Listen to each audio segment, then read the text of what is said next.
ಚಾರಿಗಳಿಳುಹಿದವು ಹೇಳೊಡ್ಡವನು ಕಳಕಳವನಿಲ ಹೇಳೆನು ತಕಾಸಂಗಿಗಳ ಹೊಸೆನು ನೆಲಕ್ಕೆ ಹಾಕಿದನು ಅಡಿಗಡಿಗೆ ಮಂಡಳಿಸಿ ಸಾರಿಯ ಕೂಡಿ ಕುರುಪತಿ ಗೆಲಿದ ಹೋಗೆಂದು ಒದರುತ್ತಿದ್ದನು ತೊಡೆಯನಪ್ಪಳಿಸಿ.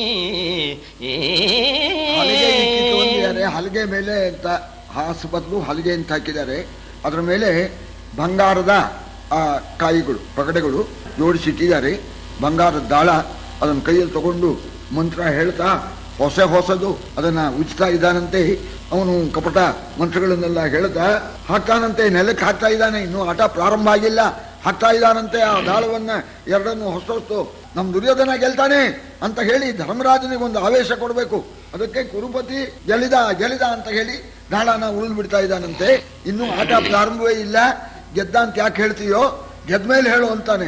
ಖಂಡಿತ ಗೆಲ್ತಾನೆ, ನಮ್ ದುರ್ಯೋಧನ ಗೆಲ್ತಾನೆ. ರಣ ಇಡ್ತಕ್ಕಂಥವನು ದುರ್ಯೋಧನ, ಆಡ್ತಕ್ಕವನು ನಾನು ಅಂತ ಹೇಳಿ ಆ ದಾಳನ ಹೊಸಿತಾ ಇದ್ದಾನೆ. ಆ ಸಂದರ್ಭದಲ್ಲಿ ದುರ್ಯೋಧನ ಎಂದ ಲೆಕ್ಕಕ್ಕೆ ಶಕುನಿ ಭೂಪತಿ ನಿನ್ನೊಡನೆ ಕೊಯ್ದನು ಒಡ್ಡವನೆಂದೊಡನೆ ಹೇಳೆಂದು ನುಡಿದನು ಕೌರವರ ರಾಯ. ನಿನ್ನೊಳಾಗಲಿ ನಿನ್ನ ಮಾವನೆ ಮುನ್ನ ಬರಲಿ, ನಿನ್ನೊಳಾಗಲಿ ನಿನ್ನ ಮಾವನೆ ಮುನ್ನ ಬರಲಿ. ಇದಗೇನೆನುತ ಸಂಪನ್ನ ಶಠರೊಡನಳವಿಗೊಟ್ಟ ಅವನೀಶ ನಿಂತೆಂದ. ಸರಿ, ಇವನು ಹೇಳಿದ ದುರ್ಯೋಧನ, ನಮ್ಮ ಮಾವ ಆಡ್ತಾನೆ, ಪಣ ಒಡ್ಡತಕ್ಕಂಥವನು ನಾನು ಅಂತ ಹೇಳ್ತಾ ಇದ್ದಾನೆ. ಆಗ್ಬಹುದು, ನೀನಾದ್ರೂ ಆಡು, ನಿಮ್ಮ ಮಾವನಾದ್ರೂ ಆಗ್ಲಿ, ನನಗೇನು ಭಯವಿಲ್ಲ, ನಾನು ನೋಡ್ಕೊಳ್ತೇನೆ, ಮಾವನೇ ಬರ್ಲಿ ನೀನೇ ಬರ್ಲಿ ಅಂತ ಹೇಳ್ತಾ ಸಂಪನ್ನನಾಗಿರ್ತಕ್ಕಂಥ ಧರ್ಮರಾಜ ಮೋಸಗಾರರೊಡನೆ ಆಟಕ್ಕೆ ಪ್ರಾರಂಭ ಮಾಡಿದ. ಆಗ ದುರ್ಯೋಧನ ಹೇಳ್ತಾನೆ, ನೋಡಪ್ಪ ನೀನ್ ಹೇಳು, ಈ ಮೊದಲನೇ ಆಟಕ್ಕೆ ಪಣ ಏನು ಒಡ್ಡಬೇಕು ಹೇಳು, ನೀ ಹೇಳಿದ್ನ ಒಡ್ತೇನೆ ಅನ್ನೋಣ. ಧರ್ಮರಾಜ ಇಷ್ಟು ಒಡ್ಡು, ಇಷ್ಟು ಮೊದಲನೇ ಪಣಕ್ಕೆಯಿಂದ ರೆಡಿ. ಹೇಮ ಭಾರತ ವಿಮಲ ರತುತಸ್ನೋಮವಿದೆ ಪಣವೆನಲು ಕೌರವ ಭೂಮಿಪತಿಯೊಡ್ಡಿದನು ಧರ್ಮಜ ಕೆಸರಿಸಿದ ಧನವ. ಆ ಮಹಿಪ ಶಕುನಿಗಳು ಸಾರಿಗ್ರಾಮವನು ಕೆದರಿದರು. ದ್ಯೂತದ ತಾಮಸದಲು ಬೆದ್ದುರಿಬ್ಬರ ಕರಣ ವೃತ್ತಿಗಳು. ಬಂಗಾರ ರತ್ನಗಳು ಇಡಬೇಕು, ನಾನು ಇಡ್ತೀನಿ ಇಂದ ಇಟ್ಟೆ ಇಂದ. ನೀ ಹೇಳಿದ್ದಿಟ್ಟೆ, ಧರ್ಮರಾಜ ಹೇಳಿದ ಬಂಗಾರ ರತ್ನಗಳನ್ನು ಇಡಬೇಕು ಅಂತ. ನೀ ಹೇಳಿದಂತೆ ಇಟ್ಟಿದ್ದೇನೆ ಅಂದ, ನಾನು ಇಟ್ಟಿದ್ದೇನೆ ಅಂತ. ಶಕುನಿ ದಾಳ ಉಜ್ಜಿದ, ದಾಳ ಉಜ್ಜಿಬಿಟ್ಟು ಬಾ ಗರವೇ ಅಂತ ಹೇಳಿದ, ಬಿಟ್ಟ ದಾಳನ, ಮುಗೀತು ಕತೆ. ರಾಯ ಸೋತನು ಶಕುನಿ ಬೇಡಿದ ದಾಯತಃ ಕಮ್ಮಿಗೆಯಲಿ ಒದಗಿದ ವಾಯದ ಕೃತ್ರಿಮವಲೇ ಕೌರವರ ಸಂಕೇತ. ಆಯಿತೀ ಕಲಗೆಯನು ಕೌರವರಾಯ ಗೆಲಿದನು, ಮತ್ತೆ ಪಣವೇನಾಯಿತೆಂದನು ಶಕುನಿ ಯಮನಂದನನ ನೀಕ್ಷಿಸುತ್ತ. ಬರ್ತಾಯಿತ್ತಂಥದ್ದು ಆ ಮಂತ್ರಗಿಂತ ಮಾಡ್ಕೊಂಡು ಬಂದಿದ್ದಾರಲ್ಲ, ಅದರ ಪ್ರಭಾವ. ಅವನು ಕೇಳತಕ್ಕಂಥ ದರ ಬಿದ್ಬಿಡೋದಂತೆ, ದರ ನಾ ಮುಂದೆ ಅಂತ ಬೀಳೋದಂತೆ. ಅದಕ್ಕೇನು ಗ್ರಾಚಾರ ಬಂದಿದೆ, ಹಮ್ಮಾಗಿ ಬಂದ್ ಬೀಳೋದಂತೆ. ಗೆದ್ದ ಶಕುನಿ, ಧರ್ಮರಾಜ ಸೋತ. ಸರಿ, ಮತ್ತೆ ಏನ್ ಇಡ್ತೀಯ ಅಂತ ಕೇಳೋದು. ಉದ್ದಕ್ಕೂ ಬಹಳ ಇದೆ, ಇಲ್ಲೂ ಬಹಳ ಹೇಳಿದ್ದಾನೆ, ವ್ಯಾಸಭಾರತದಲ್ಲೂ ಕೂಡ. ಸರಿ, ಇಟ್ಟೆ ಗೆದ್ದೆ, ಇಷ್ಟೇ. ಅಲ್ಲಿ ಇಟ್ಟೆ ಅಂತ ಧರ್ಮರಾಜ, ಗೆದ್ದೆ ಅಂತ ಶಕುನಿ. ಹೀಗೆ ನಡೀತು ಅಂತ ವರ್ಣನೆ ಮಾಡಿದ್ದಾರೆ. ಜಿತಮಿತ್ಯೇವ ಶಕುನಿ, ಜಿತಮ್ ಅಂದ್ರೆ ಗೆದ್ದೆ ಅಂತ. ಸರಿ, ಇಲ್ಲೂ ಹಾಗೆ ಗೆದ್ದೆ ಎಂದ. ಏನಿಡ್ತೀಯ ಅಂದ, ಇಟ್ಟೆ ಎಂದ. ಏನು? ಕನಕಮಯ ರಥವೆರಡು ಸಾವಿರ ಮೊನೆಗೆ ಹೂಡಿದ 8,000 ವಿನುತವಾಜಿಗಳೊಡ್ಡವು ಎಂದನು ಧರ್ಮನಂದನನು. ಜನಪತಿಗೆ ತಾನೈಸಲೇ ಹಾಯ್ಕೆನುತ ಸಾರಿಯ ಕೆದರಿದನು ದುರ್ಜನರಿಗೊಲಿದುದು ದೈವಗತಿ ಬೊಪ್ಪಿರಿದ ನಾಶಗುನಿ. 2,000 ಬಂಗಾರದ ರಥಗಳನ್ನಿಟ್ಟೆ ಗೆದ್ದೆ, 8,000 ಕುದುರೆ ಇಟ್ಟೆ ಗೆದ್ದೆ, ಇಟ್ಟೆ ಗೆದ್ದೆ, ಇಟ್ಟೆ ಗೆದ್ದೆ ಅಂತ ಅವನು ಹೇಳ್ತಾ ಇದ್ದಾನೆ. ಇಟ್ಟಿದ್ದನ್ನೆಲ್ಲ ಗೆಲ್ತಾ ಇದ್ದಾನೆ. ಒಂದು ಮಾತು ಹೇಳಿದರು, ಇವರಿಗೆ ಅನುಕೂಲ ಇಲ್ಲ, ದುರ್ಜನರ ಕಡೆಗೇನೆ ಆ ದೈವಗತಿಯು ಕೂಡ ಸೇರಿಬಿಟ್ಟಿದೆ. ಗೆಲ್ತಾ ಇದ್ದಾನೆ, ಏನು ಕೊಚ್ಕೊಳ್ತಾ ಇದ್ದಾನೆ, ಸಿಂಹನಾದ ಮಾಡ್ತಾ ಇದ್ದಾನೆ, ಬೊಬ್ಬೆ ಹಾಕ್ತಾ ಇದ್ದಾನೆ. ಇನ್ನೇನು ಇಡ್ತೀಯಾ ಅಂತ ಕಡ್ಕಡಿಗೆ ಹೇಳ್ತಾ ಇದ್ದಾನೆ.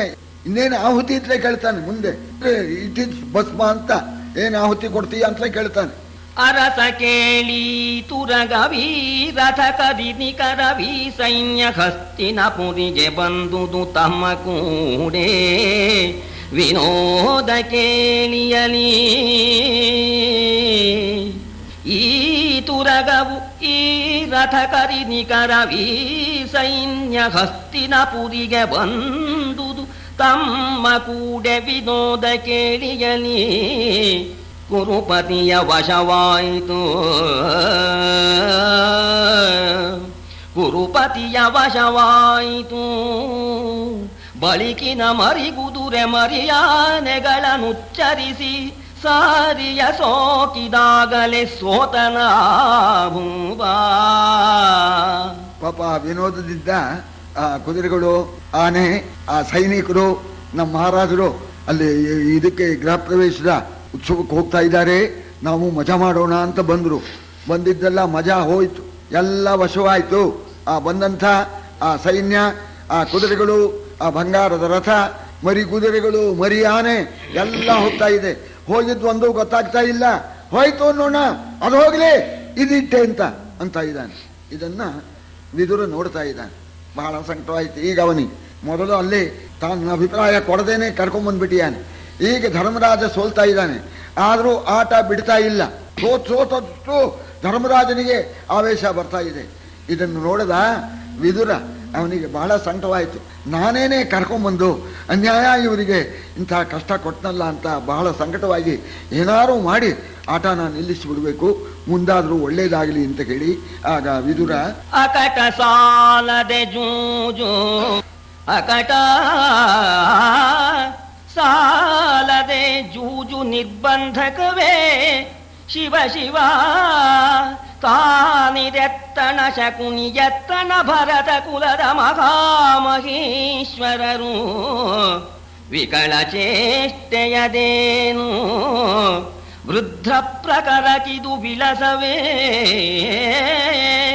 ವೃದ್ಧ ಪ್ರಕರಕಿದು ವಿಳಸವೇ.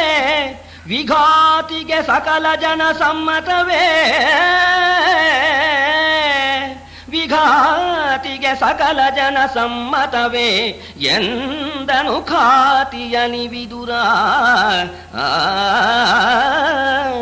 ಸಿಟ್ಟು ಬಂದು ಹೇಳ್ತಾ ಇದ್ದಾನೆ, ಇನ್ನೂ ನಿರ್ಬಂಧ ಮಾಡ್ತಾ ಇದ್ದಾನೆ ಈ ಶಕುನಿ. ಸಾಲ್ದೆ, ಬೇಡ ಅಂದ್ರೆ ಕೇಳೋದಿಲ್ಲ, ಇನ್ನೂ ನಿರ್ಬಂಧ, ಇನ್ನೇನು ಇಡ್ತೀಯ ಅಂತ ಕೇಳ್ತಾ ಇದ್ದಾನೆ. ಅವ ಇಡ್ತಾ ಇದ್ದಾನೆ. ಶಕುನಿಯ ಯೋಗ್ಯತೆ ಏನು? ಭರತ ಕುಲದ ಈ ಚಂದ್ರವಂಶದ ಮಹಾರಾಜರುಗಳು, ಈ ಮಂತಂದ ರಾಜರುಗಳು, ಧರ್ಮರಾಜ, ದುರ್ಯೋಧನ, ಇವರ ಯೋಗ್ಯತೆ ಏನು? ಆ ಶಕುನಿಯ ಯೋಗ್ಯತೆ ಏನು? ಎಲ್ಲಿಂದ ಬಂದ? ಇಡು ಅಂತ ನಿರ್ಬಂಧ ಮಾಡ್ತಾ ಇದ್ದಾನೆ. ಸ್ವೇಚ್ಛೆಯಿಂದ ವಚ್ಚರಿಸ್ತಾ ಇದ್ದಾನೆ. ನೀವೆಲ್ಲ ಹಿರಿಯರು ಇದ್ದೀರಿ, ಸ್ವಲ್ಪ ಹೇಳಿ, ಶಕುನಿಗೆ ಹೇಳಿ ಅಂತ. ಇವ್ ಯಾಕೆ ಹೇಳ್ಬಾರ್ದು? ನೀವು ಹೇಳಿ, ನೀವೆಲ್ಲ ಹೇಳಿ, ಹಿರಿಯರು ಹೇಳಿ. ಮಂಗಚೇಷ್ಟೆ ಮಾಡ್ತಾ ಇದ್ದಾನಲ್ಲ ಆ ಶಕುನಿ. ನೀವು ವೃದ್ಧರು ನಿಲ್ಲಿಸ್ರಿ, ಇಲ್ಲೆಲ್ಲ ಇದ್ದೀರಲ್ಲ, ನೋಡಿ ಇಂಥವರಿಗೆ ಕಷ್ಟ ಬಂದಿದೆ, ಇಂಥ ಕಷ್ಟ ಬರೋದು ನಿಮಗೆಲ್ಲ ಸಮ್ಮತವೇ, ನೀವು ಹೇಳಿ ಅಂತ ಕೇಳ್ತಾ ಇದ್ದಾನೆ ವಿದುರ. ಇವನು ಕರ್ಕೊಂಬಂದವನು ಏರ್ಪಾಟ್ ಮಾಡಿಸಿದ್ದಾನೆ, ನೀನೇ ಹೇಳ್ಕೊ ಅಂದ್ರು, ಯಾರು ಮಾತಾಡಲಿಲ್ಲ. ಆಗ ದುರ್ಯೋಧನಿಗೆ ಹೇಳೋಣ ಅಂತ ಹೇಳಿ ಆಗ ವಿದುರ ಒಳ್ಳೆ ಮಧುರವಾದ ಮಾತಿನಿಂದ ಹೇಳ್ತಾ ಇದ್ದಾನೆ. ದುರ್ಯೋಧನ, ನಿಮ್ಮ ಮಂತನ ಎಂಥ ಮಂತನು ಒಪ್ಪ. ವರಪುರೂರವ ನಹುಶನು ಅವನೀಶ್ವರ ತಿಲಕ ದುಷ್ಯಂತ ಕುರು ಸಂವರಣನು ಅಮಲಯಯಾತಿಯಾದ ಪರಂಪರಾಗತದ ಭರತ ಕುಲವೋ. ಇದರೊಳಗೆ ವಂಶೋದ್ಧರರಿಳೆಯ ಬೆಳಗಿದರು. ನೀನವತರಿಸಿದೈ ತಂದೆ, ನೀನವತರಿಸಿ ತಂದೈ ತೊಡಕನು.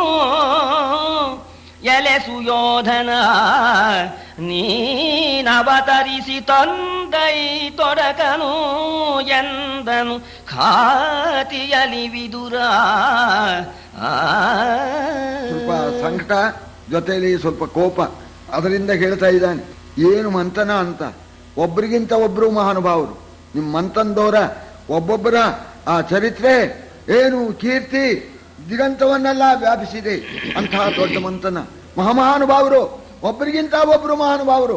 ಒಬ್ಬ ಮಹಾನುಭಾವ ಸೂರ್ಯನ ಮಗಳನ್ನೇ ಮದುವೆ ಮಾಡ್ಕೊಂಡಿದ್ದಾನೆ, ಒಬ್ಬವನು ಗಂಗೆನೇ ಮದುವೆ ಮಾಡ್ಕೊಂಡಿದ್ದಾನೆ. ಎಂಥ ಮಂಥನ ನಿಮ್ಮ ಮಂಥನ! ಇಂಥ ದೊಡ್ಡ ಮಂಥನ, ಮಹಾಕೀರ್ತಿಶಾಲಿಯಾದ ಮಂಥನ, ಲೋಕವನ್ನು ಉದ್ಧಾರ ಮಾಡಿರ್ತಕ್ಕಂಥ ಮಂಥನ. ದುರ್ಯೋಧನ, ಮಂಥನದ ಗೌರವ ಕಾಪಾಡಪ್ಪ. ಇಂಥ ಮನತನದಲ್ಲಿ ಹುಟ್ಟುಬಿಟ್ಟು ಈ ಮಂಥನಕ್ಕೆ ಈ ಕಳಂಕವನ್ನು ಇಡ್ತಕ್ಕಂಥ ಕೆಲಸ ಮಾಡ್ತಾ ಇದೆಯಲ್ಲೋ, ಬೇಡ ಕಣೋ ದುರ್ಯೋಧನ ಅಂತ ಹೇಳಿ ಒಂದ್ಸಲ ದೀನನಾಗಿ ಹೇಳ್ತಾ ಇದ್ದಾನೆ. ಇನ್ನೊಂದ್ಸಲ ಇಂಥ ಕುಲದಲ್ಲಿ ಹುಟ್ಟುಬಿಟ್ಟಿಯಲ್ಲೋ, ಎಲ್ಲಿಂದ ಹುಟ್ಟಿದೆಯೋ ಕೇಡುಗ ನೀನು ಅಂತ ಸಿಟ್ಟಿಂದು ಹೇಳ್ತಾ ಇದ್ದಾನೆ. ಸೋಲ ಮೆಚ್ಚಿದುದಿವರನು, ಸೋಲ ಮೆಚ್ಚಿದುದಿವರನು, ಒಡ್ಡದ ಮೇಲೆ ಹೇರಿದು ದೊಡ್ಡವು. ಈಗಲೂ ಮೇಲುಗೈ ನೀನಾದೆ ಕುಸಿದರು ಪಾಂಡುನಂದನರು. ಸೋಲವಿದು ಕಾಲಾಂತಕನ ಮೈಸಾಲ, ಸೋಲವಿದು ಕಾಲಾಂತಕನ ಮೈಸಾಲ. ಸಾರಿದೆನ ಕಟ ಸಾಕಿನ್ನೇಳು ಕೌರವ, ಸಾಕಿನ್ನೇಳು ಕೌರವ ನೃಪತಿ ಎಂದನು ಖಾದಿಯಲಿ ವಿದುರ. ಸೋಲು ಪಾಂಡವರನ್ನ ಹಿಡ್ಕೊಂಡ್ಬಿಟ್ಟಿದೆ. ಒಡ್ಡದ ಮೇಲೆ ಒಡ್ಡ ಸರಿ ಆಗ್ತಾ ಇದ್ದಾರೆ, ಒಡ್ತಾ ಇದ್ದಾರೆ, ಎಲ್ಲ ಗೆಲ್ತಾ ಇದೀಯಾ, ಖುಷಿ ಆಗ್ತಾ ಇದೆ. ಇದು ಈ ಗೆದ್ದಿರ್ತಕ್ಕಂಥದ್ದು ಇದು ನಿನಗೆ ದಕ್ಕತಕ್ಕಂಥದ್ದಲ್ಲ, ಇದು ಸಾಲ, ಶೂಲ. ಸಾಲ ಅಂದ್ರೆ ಶೂಲ ತಾನೆ. ಈ ಸಾಲ ಕೊಟ್ಟೆ ತೀರಿಸ್ಬೇಕು. ಈ ಸಾಲ ಯಾರದ್ದು? ಸೋಲಾಗಿರೋದು ಪಾಂಡವರಿಗೆ, ಈ ಗೆದ್ದಿರೋದು ನೀನು ಸಾಲ ತಗೊಂಡಾಗೆ. ಇದು ಇವ್ರ ಸಾಲ ಅಲ್ಲ, ಕಾಲಾಂತಕ ಪ್ರಳಯ ಕಾಲದ ಯಮನ ಸಾಲ. ಅಸುಲು ಬಡ್ಡಿ ಮರುಬಡ್ಡಿ ಎಲ್ಲ ಕೊಟ್ಟರು ಹೋಗೋಲ್ಲ. ಸಾಕು, ನಿಲ್ಲಿಸ್ಬಿಡು, ಗೆದ್ದಿದ್ದೇ ಸಾಕು ಅಂತ ಹೇಳ್ತಾ ಇದ್ದಾನೆ. ಗೆಲಿದ ಧನವಕ್ಕುವುದೇ ಸೋತವರಳುಕಿದರೆ, ಪಾಂಡು ಪುತ್ರರ ಬಲುಗ ಬೆಸಗೊಳ್ಳ ತದೀಯ ಶ್ರವಣ ದೃಷ್ಟಿಗಳ. ಎಲೆ ಸುಯೋಧನ ವಿಷದ ಮಧುರವು ಕೊಲುವುದೋ ಮನ್ನಿಸುವುದೋ, ವಿಷದ ಮಧುರವು ಕೊಲುವುದೋ ಮನ್ನಿಸುವುದೋ. ಕಕ್ಕುಲಿ ತೆಗೆದು ಕರೆಗಾರವಾಗಲಿ, ಕಕ್ಕುಲಿ ತೆಗೆದು ಕರೆಗಾರವಾಗಲಿ ಸಾಕು ತೆಗೆಯಂದ. ಈ ಗೆದ್ದಿರ್ತಕ್ಕಂಥ ಧನ ನಿನಗೆ ದಕ್ಕೋದಿಲ್ಲ ಅಂತ ಪಾಂಡವರು ಸೋತು ಅಳುಕಿದ್ದಾರೆ ಅಂತ ನೀನು ಭಾವಿಸ್ಬೇಡ. ಈಗ ಸುಮ್ಮನಿದ್ದಾರೆ ಅವರು. ಸ್ವಲ್ಪ ಆ ಕಡೆ ನೋಡು, ಅವರ ದೃಷ್ಟಿ ನೋಡು. ಅವರು ಪರಸ್ಪರ ಮಾತಾಡಿಕೊಂಡು ಅವರವರ ಕಿವಿಗಳಲ್ಲಿ ಮಾತಾಡ್ಕೊಳ್ತಕ್ಕಂಥದ್ದನ್ನು ನೋಡು. ಸೋತವರು ಅಂತ ನೀನು ಭಾವಿಸ್ಬೇಡ. ಅವರ ಪರಾಕ್ರಮ ಪ್ರದರ್ಶನಕ್ಕೆ ಅವಕಾಶ ಇಲ್ಲ, ಅದಕ್ಕೋಸ್ಕರ ಸುಮ್ಗಿದ್ದಾರೆ. ಪಾಂಡವರ ಪರಾಕ್ರಮ ಎಷ್ಟು ಮಟ್ಟಿಗಿದೆ ಅಂತನ್ನೋದು ಅದು ಕೂಡ ನಿನಗೆ ಗೊತ್ತಿದೆ. ನೋಡಿಯೂ ಇದೀಯಾ, ಕೇಳಿಯೂ ಇದೀಯಾ. ಅಂಥ ಪಾಂಡವರು ಈಗ ಸುಮ್ಮನಿದ್ದಾರೆ, ಅಳುಕಿದಂತೆ ಇದ್ದಾರೆ. ಆದರೆ ಅವರು ಸೋತಿಲ್ಲ. ಕಾಲ ಬಂದಾಗ ಅವರು ಪರಾಕ್ರಮವನ್ನ ತೋರಿಸ್ತಾರೆ. ಆದ್ರಿಂದ ನೋಡು, ಈ ಗೆದ್ದಿರ್ತಕ್ಕಂಥದ್ದು ನಿನಗೆ ದಕ್ಕೋದಿಲ್ಲ. ವಿಷದ ಆಹಾರ ಭಕ್ಷ್ಯಾನ್ ವಿಷಕೃತಾನಿವ ಅಂತ ರಾಮಾಯಣದಲ್ಲಿ ಎಲ್ಲ ಕಡೆಯಲ್ಲೂ ಹೇಳ್ತಾರೆ. ವಿಷದಿಂದ ಮಾಡಿರೋ ಸಿಹಿ ತಿಂಡಿ, ಸಿಹಿಯೇನೋ ಇದೆ, ತಿನ್ನೋಡು ಗೊತ್ತಾಗತ್ತೆ. ಈ ಮಧುರ ಇದೆಯಲ್ಲ, ವಿಷದ ಮಧುರ ಇದು ಸ್ವಲ್ಪ ಹೊತ್ತು ಆಮೇಲೆ ಪೂರಾ ನಾಶ ಮಾಡುತ್ತೆ ಅಂತ, ಇದು ದಕ್ಕತ್ತೆ ಅಂತ. ವಿಷದ ಆಹಾರವನ್ನ ತಿಂದೋನು ಬದುಕುತ್ತಾನೆಯೋ ಸಾಯ್ತಾನೆಯೋ ಅನ್ನೋದನ್ನ ಯೋಚನೆ ಮಾಡು. ಇದು ಪಾಂಡವರ ಸಹವಾಸ. ಆದ್ರಿಂದ ನೋಡು, ಇಲ್ಲಿಗೆ ಮುಕ್ತಾಯ ಮಾಡ್ಬಿಡು. ಇದುವರೆಗೆ ಆಗಿದ್ದಾಗೋಯ್ತು, ಎಲ್ಲ ಗೆದ್ದಿದ್ದು ತಗೊಂಡೇ ಬಿಡು. ಹೋಗಿ ನೀನು ಗೆದ್ದಿದ್ದು ನಿನಗೆ ಆಗಲಿ, ಕಡೆಹಾರವಾಗಲಿ. ಇಲ್ಲಿಗೆ ಆಟ ಮುಕ್ತಾಯ ಮಾಡ್ಬಿಡು. ಮುಂದೇನ್ ಮಾಡ್ಬೇಕು ಅಂದ್ರೆ, ಗೆಲಿದ ದರ್ಪದ ದಡ್ಡಿತೆಗೆ ಸೌಬಲನ ಬೀಳ್ಕೊಡು ಹಾ ನಿಖಿಲ ಬಾಂಧವ ಕುಲ ಸಹಿತ ನೀ ಮಧುರ ವಚನದಲ್ಲಿ ವರಸಂತೈಸೋ ನೆಲನನೇಕ ಛತ್ರದಲ್ಲಿ ಹದಗೊಳಿಸೋ ಈ ನೆಲನನೇಕ ಛತ್ರದಲ್ಲಿ ಹದಗೊಳಿಸು ಬದುಕುವರು ಇದು ನಿಜಾನ್ವಯದುಳಿವು ಬೆಸಗೊಳು ಬೇಗ ಹಿರಿಯರನು ಎಂದನ ವಿದುರ. ಗೆಲ್ಲಿದ ನಾನು ಗೆದ್ದಿದ್ದೇನೆ ಅಂತ ಗರ್ವ ಮಾಡಬೇಡ, ಅವರನ್ನು ಪರಕೀಯರನ್ನಾಗಿ ಮಾಡಬೇಡ ಅಂತ ಮೊದಲೇ ಧರ್ಮರಾಜ ಹೇಳಿದ್ನಲ್ಲ. ನಾವು ಒಂದೇಪ್ಪ ಒಂದೇ ಅನ್ನೋ ಭಾವನೆ ಇದ್ರೆ ಬಹಳ ಒಳ್ಳೆಯದು ಅಂತ ಅವನಂದ. ವಯಮೇವ ಪುರ ಯೂಯಂ ಯೂಯಮೇವ ಪುರ ವಯಂ ಅಂತ. ನಾವೇ ನೀವು, ನೀವೇ ನಾವು ಅಂತ ಇತ್ತು. ಅಷ್ಟರ ಮಟ್ಟಿಗೆ ಅನ್ಯೋನ್ಯತೆ ಇತ್ತು. ಧರ್ಮರಾಜ ಹೇಳ್ದ ನಾವು ಒಂದೇನೆ ಅಂತ. ಈಗ ಅದು ಹೋಯ್ತು.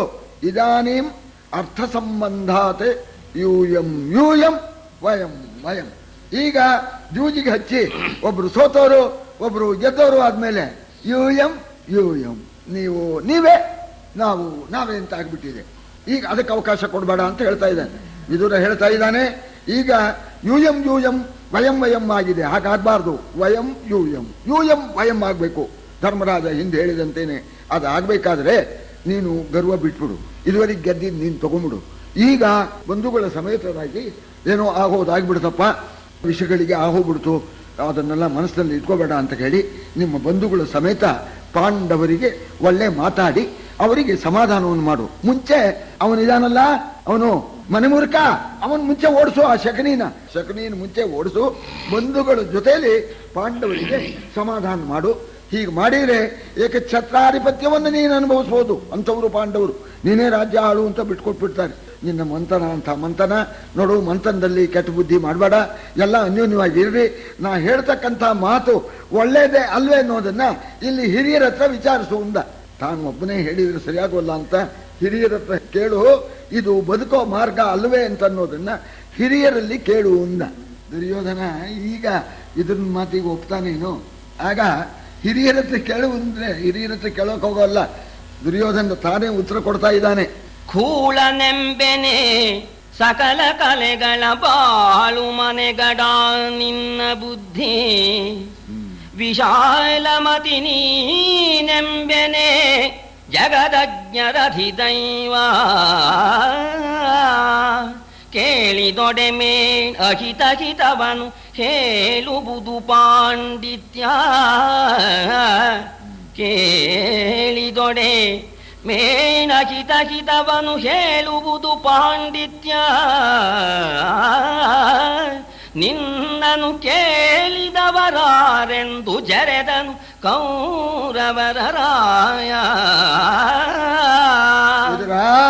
ನಿನ್ನನ್ನ ದಡ್ಡ ಅನ್ನೋ ಹಾಗಿಲ್ಲ, ಎಲ್ಲಾ ವಿದ್ಯೆನೂ ತುಂಬ್ಕೊಂಡ್ಬಿಟ್ಟಿದೆ. ತಲೆ ತುಂಬಾ ವಿದ್ಯೆ, ತಲೆ ತುಂಬಾ ಬುದ್ಧಿ ತುಂಬ್ಕೊಂಡ್ಬಿಟ್ಟಿದೆ. ಆದ್ರೆ ಚೂರು ಗೊತ್ತಿಲ್ಲ, ಒಂಚೂರು ಗೊತ್ತಿಲ್ಲ, ಎಲ್ಲ ಗೊತ್ತಿದೆ. ಮಹಾಪ್ರಾಜ್ಞ ಅಂತ ಪ್ರಾಜ್ಞನ್ನ ದಡ್ಡ ಅನ್ನೋ ಹಾಗಿಲ್ಲ.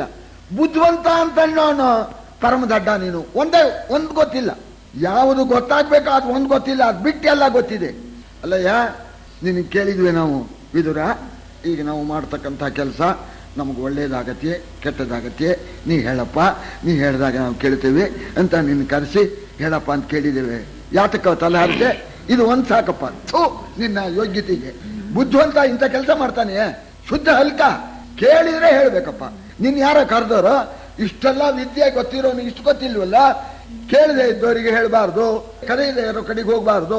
ನಿನ್ನ ಯಾರು ನಾವು ಕರೆದಿದ್ದೇವೆ, ಈಗ ಬಂದಿದ್ದೇನೆ ಅದರಲ್ಲೇ ಗೊತ್ತು ದಡ್ಡ ಅಂತ. ನೀನು ಇಷ್ಟು ತುಂಬಾ ಬಿದ್ದಿ ತುಂಬಿಕೊಂಡಿದೀಯ. ಅವಾಗ ನಿನ್ ಯಾರ ಕರೆಸಿದವರು, ನೀನ್ ಯಾಕೋ ಹೇಳೋಕ್ ಬರ್ಬೇಕು?